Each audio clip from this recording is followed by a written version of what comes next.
Assalamualaikum warahmatullahi wabarakatuh. Salam sejahtera untuk kita semua. Apa kabar anak-anak yang hebat? Semoga kalian semua dalam keadaan sehat walafiat dan tetap semangat belajar. Bertemu kembali dengan pelajaran bahasa Indonesia bersama saya Ibu Sri Margawati. Saya ditemani dengan Ibu Erni Yusnita MPD dan Ibu Desi Natalina MPD. Sebelum kita memulai pelajaran hari ini, mari kita berdoa sesuai dengan agama dan kepercayaan masing-masing. Semoga pelajaran hari ini dapat dipahami dengan baik dan memberikan manfaat dalam kehidupan. Berdoa, dipersilahkan. Raditu billahi robba wa bil islami dina wa bi muhammadin nabiyya wa rasula. Rabbi zidni ilma warzuqni fahma. Mewarisi nilai luhur dan mengkreasikan puisi rakyat yang terdiri dari pantun, gurindam, dan syair. Pada pertemuan sebelumnya, kita sudah membahas melalui video tentang pengertian dan ciri-ciri puisi rakyat, tentang pantun, gurindam, dan syair. Pantun. Pengertian pantun adalah puisi Melayu yang mengakar dan membudaya dalam masyarakat. Dikenal dengan tonton bahasa Tagalog, tuntun bahasa Jawa, pantun bahasa Toba, yang memiliki arti suatu ucapan yang teratur, arahan yang mendidik, dan bentuk kesantunan. Fungsi utama pantun untuk mendidik sambil menghibur. Berikut ini adalah ciri-ciri pantun. 1. Tiap bait terdiri atas 4 baris. 2. Tiap baris terdiri atas 8-12 suku kata. 3. Rima akhir setiap baris adalah A, B, A, B. 4. Baris pertama dan kedua merupakan sampiran. 5. Baris ketiga dan keempat merupakan isi. Gurindam berasal dari bahasa India yaitu kirindam yang berarti mula-mula atau perumpamaan. Gurindam syarat dengan nilai agama dan moral. Gurindam seringkali dijadikan norma dalam kehidupan. Perhatikan ciri-ciri gurindam. 1. Terdiri atas 2 baris dalam sebait. 2. Tiap baris memiliki jumlah 10-14 suku kata. 3. Tiap baris memiliki rima sama atau bersajak AA, BB, CC, DD, dan seterusnya. 4. Merupakan satu kesatuan utuh. 5. Baris pertama berisi soal, masalah, atau perjanjian. 6. Baris kedua berisi jawaban, akibat dari masalah atau perjanjian pada baris pertama. Isi atau maksud gurindam terdapat pada baris kedua. 7. Isi gurindam biasanya nasihat, filosofi hidup, atau kata-kata mutiara. Syair berasal dari Persia dan dibawa masuk ke Nusantara bersama masuknya Islam ke Indonesia. Kata atau istilah syair berasal dari bahasa Arab, yakni syiir atau syu'ur yang berarti perasaan yang menyadari. Kemudian kata syu'ur berkembang menjadi syi'ru yang berarti puisi dalam pengetahuan umum. Perhatikan ciri-ciri syair. 1. Setiap bait terdiri 4 baris. 2. Syair bersajak A, A, A, A. 3. Jumlah kata dalam satu baris 4-5 kata. 4. Jumlah suku kata dalam satu baris 8-12 suku kata. 5. Menggunakan bahasa kiasan. 6. Setiap bait merupakan kisah atau satu kesatuan. 7. Semua baris dalam syair merupakan isi. Mari kita perhatikan perbedaan pantun, gurindam, dan syair. Satu bait pantun terdiri atas 4 baris. Satu bait syair terdiri atas 4 baris. Satu bait gurindam terdiri dari 2 baris. Jumlah suku kata pada pantun, satu baris terdiri dari 8-12 suku kata. Pada syair terdiri 8-14 suku kata. Pada gurindam terdiri atas 10 sampai 14 suku kata. Struktur pantun. Pada baris pertama dan kedua berupa sampiran. Baris ketiga dan keempat berupa isi. Pada gurindam, isi atau maksud gurindam terdapat pada baris kedua, karena baris kedua berisi jawaban akibat dari masalah atau perjanjian pada baris pertama. Sedangkan pada syair, semua baris adalah isi. Rima akhir pantun memiliki rima A, B, A, B. Pada gurindam, AA, BB, CC, dan seterusnya. Sedangkan pada syair memiliki rima AA, AA. Kandungan isi pantun berupa nasihat atau teguran secara tidak langsung dengan kata-kata menghibur. Untuk gurindam, isi berupa nilai-nilai kehidupan atau nilai-nilai moral. Sedangkan pada syair berupa nasihat, filosofi hidup, atau kata-kata mutiara. Nah, kalau tadi perbedaan, sekarang kita lihat persamaan dari pantun, gurindam, dan syair. Selain memiliki perbedaan di antara pantun, syair, dan gurindam, ketiga puisi lama ini juga memiliki persamaan sebagai berikut. 1. Tidak diketahui nama pengarangnya. 2. Bersifat warisan karena penyampaiannya secara turun-temurun atau dari mulut ke mulut. 3. Isi kandungannya berupa sebuah nasihat dengan menggunakan kata-kata yang indah. 4. Terkesan kaku sebab memiliki aturan-aturan seperti jumlah suku kata dalam setiap baris dan jumlah baris dalam setiap bait. 5. Pengulangan kata di bagian awal maupun di akhir sajak memiliki atau disebut rima. Untuk pola pengembangan pembuatan pantun terdapat pola 1, pola 2, pola 3, pola 4, pola 5, dan pola 6.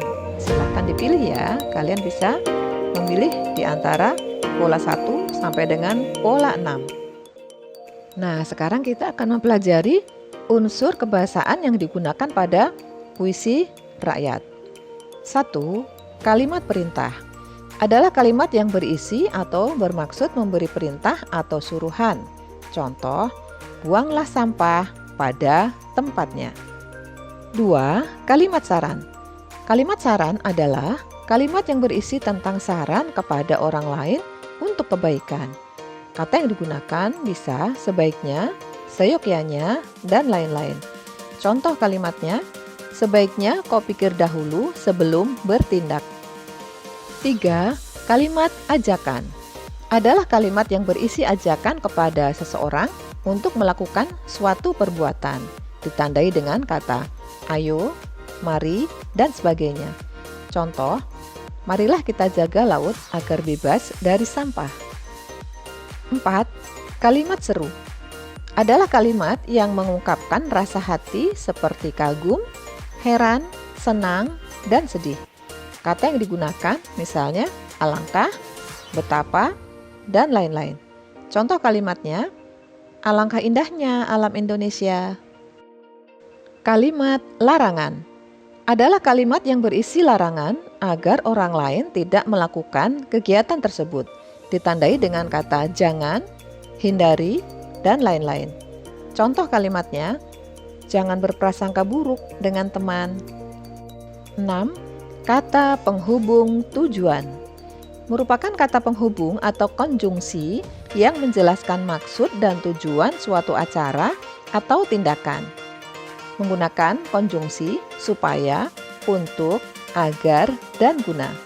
Contoh, jauhi narkoba agar tidak menyesal di kemudian hari. Kata penghubung sebab atau kausal merupakan konjungsi yang menjelaskan suatu peristiwa atau tindakan atas sebab tertentu, ditandai dengan kata sebab, sebab itu, karena, dan oleh karena itu. Contoh, tua menderita karena muda berfoya-foya. 8. Kata penghubung akibat. Konjungsi yang menggambarkan peristiwa atau tindakan yang terjadi atas peristiwa lain. konjungsi yang dipakai adalah sehingga, sampai, dan akibatnya. Contoh kalimatnya, mereka menderita akibat kesombongannya sendiri. 9. Kata penghubung syarat. Konjungsi syarat yang menjelaskan suatu hal bisa terpenuhi apabila syarat terpenuhi atau dijalankan. Konjungsinya adalah jika, jikalau, apabila, asalkan, kalau, dan bila mana. Contoh kalimatnya, rajinlah beribadah kalau mau hidup tenang. Berikutnya adalah penggunaan kalimat tunggal dan kalimat majemuk. Kalimat tunggal adalah kalimat yang memiliki satu pola kalimat, memiliki satu subjek, satu predikat, satu objek, atau satu keterangan. Contoh kalimatnya, ibu memasak, adik meminum susu, ayah membaca koran. Masing-masing hanya memiliki satu subjek, satu predikat, atau satu objek. Kalimat majemuk. Kalimat majemuk adalah kalimat yang memiliki lebih dari satu pola kalimat, yaitu memiliki lebih dari satu subjek, satu predikat, atau satu objek. Kemudian, kalimat tersebut merupakan gabungan dari dua kalimat dasar atau lebih. Contoh kalimatnya, Adi dan Dina belajar di perpustakaan. Terjadi dari dua kalimat yang digabungkan. Kalimat yang pertama adalah Adi belajar di perpustakaan. Kalimat kedua adalah Dina belajar di perpustakaan. Kemudian digabungkan menjadi kalimat majemuk sebagai berikut. Adi dan Dina belajar di perpustakaan. Kalimat tersebut memiliki dua subjek dan dua predikat. Kalimat majemuk hubungan syarat ditandai dengan konjungsi jika, seandainya, asalkan, apabila, andaikan. Contoh kalimatnya, jika hidup bermalas-malasan, masa depan tak tentu arah. Kalimat majemuk hubungan tujuan ditandai dengan konjungsi agar, supaya, biar. Contoh kalimatnya, agar hidup tercapai tujuan, hendaklah rajin belajar. Kalimat majemuk konsensif ditandai dengan konjungsi walaupun, meskipun, biarpun, kendatipun. Contoh kalimatnya, walaupun belajar banyak godaan, tetaplah teguh mencapai harapan. Kalimat majemuk hubungan penyebaban ditandai dengan konjungsi sebab, karena, oleh karena. Contoh kalimatnya, hari ini aku bersedih karena berpisah dengan sahabat. Kalimat majemuk hubungan perbandingan ditandai dengan konjungsi ibarat, seperti, bagai, laksana, dan bak. Contoh kalimatnya, belajar di waktu kecil seperti melukis di atas batu. 6. Kalimat majemuk hubungan akibat ditandai dengan sehingga, sampai-sampai, maka. Contoh kalimatnya, Dian belajar begitu keras sehingga dapat meraih impiannya. Kalimat majemuk hubungan cara. Contoh, dia dapat bertahan hidup dengan menjadi penjual koran. Nah, sekarang kita akan mencoba menelaah pantun ya. Simak baik-baik pantun berikut. Ambillah kapas menjadi benang. Ambillah benang menjadi kain. Kalau kamu ingin dikenang, berbuat baiklah dengan orang lain. Struktur penyajian pantun tersebut terdiri 2 baris sampiran dan 2 baris isi. Bersajak A, B, AB. Terdiri dari 8 sampai 12 suku kata.